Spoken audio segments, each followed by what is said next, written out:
Terry, was recently heading home after a series of planning meetings down the peninsula, the stretch of land sandwiched between San Francisco and what was once noted as Silicon Valley.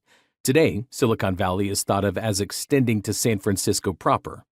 And I found myself passing my old high school, a place where profound moments altered the landscape of my life. I hadn't been there in decades, and I felt the urge to park and take a walk down memory lane. While much had changed, a lot had not, including the central courtyard where I remember sitting and pondering some of the big questions of life. I committed to an ongoing relationship with Jesus Christ during the summer after my freshman year.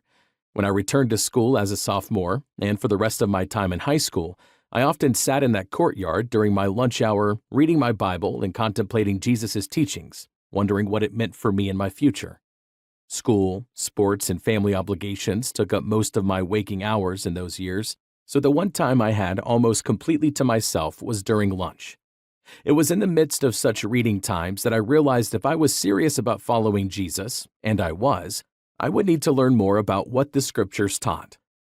Revisiting the spot where I had spent so many lunchtimes, I remembered how I'd made the decisions to pursue God first with my time, then through my thought life, and eventually with my real life by going into the ministry and becoming a pastor.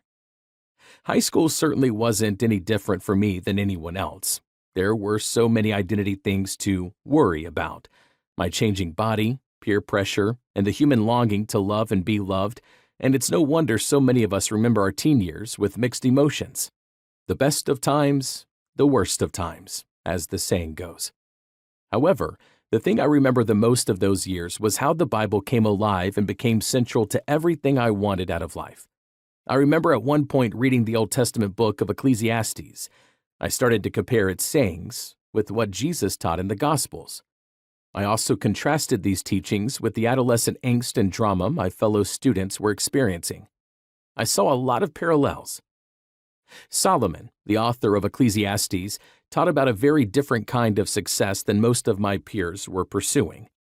Solomon called the human pursuit for pleasure and accomplishment vanity.